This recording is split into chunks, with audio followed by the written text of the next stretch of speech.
Bismillahirrahmanirrahim. Assalamualaikum warahmatullahi wabarakatuh. Perkenalkan, nama saya Kurniasih Agustin. Saya dari kelas A pagi semester 4 dengan NIM 322110004. Oke, pertama-tama yang terhormat kepada Ibu Tri Kurniawati, Magister Pendidikan. Saya ucapkan terima kasih karena telah memberikan tugas ini kepada saya sebagai ujian akhir semester. Di sini saya akan memaparkan materi pembelajaran jenjang SMA yaitu kelas 11 tentang explanation text. Baiklah, mari kita langsung ke materinya. Yang pertama, explanation text adalah satu teks dalam bahasa Inggris yang menceritakan proses terjadinya sesuatu secara detail tentang bagaimana sesuatu bekerja atau mengapa bisa terjadi. Pada umumnya, teks eksplanasi membahas tentang fenomena alam ataupun fenomena sosial. Topik dari sebuah contoh explanation text bisa beragam, misalnya tentang siklus air, proses terjadinya hujan, bencana alam, musim, pemakaian teknologi, dan lain sebagainya. Kemudian kita lanjut ke poin berikutnya, yaitu fungsi social explanation text.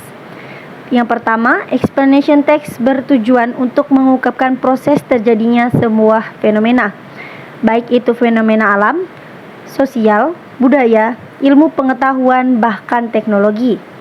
Yang kedua, untuk menerangkan secara rinci bagaimana atau mengapa sesuatu terjadi.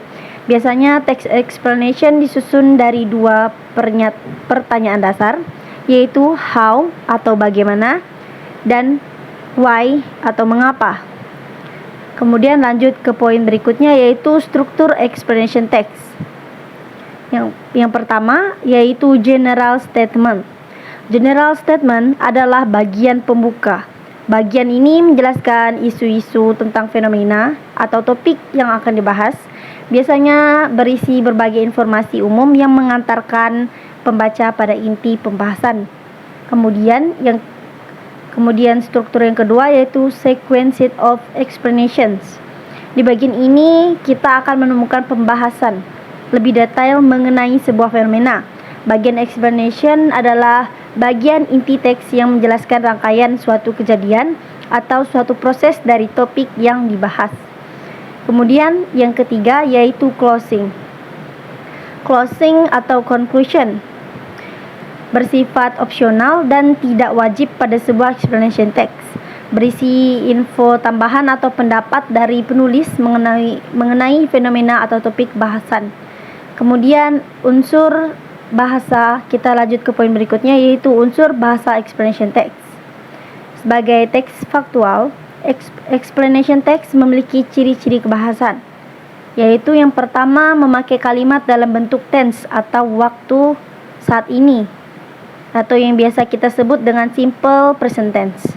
Kemudian memiliki kalimat pasif atau passive voice untuk mengarahkan pembaca pada proses atau kejadian daripada subjek. Kemudian poin berikutnya unsur kata benda abstrak atau abstract noun, yaitu kata benda yang tidak bisa terlihat secara nyata, misalnya love, joy, emotion, dan lain-lainnya. Kemudian sama seperti sebelumnya, seperti recon text, dalam explanation text juga memakai kata kerja aksi atau aksi verbs untuk menggambarkan proses yang sedang berlangsung seperti kick, eat, think, run, dan lain-lainnya.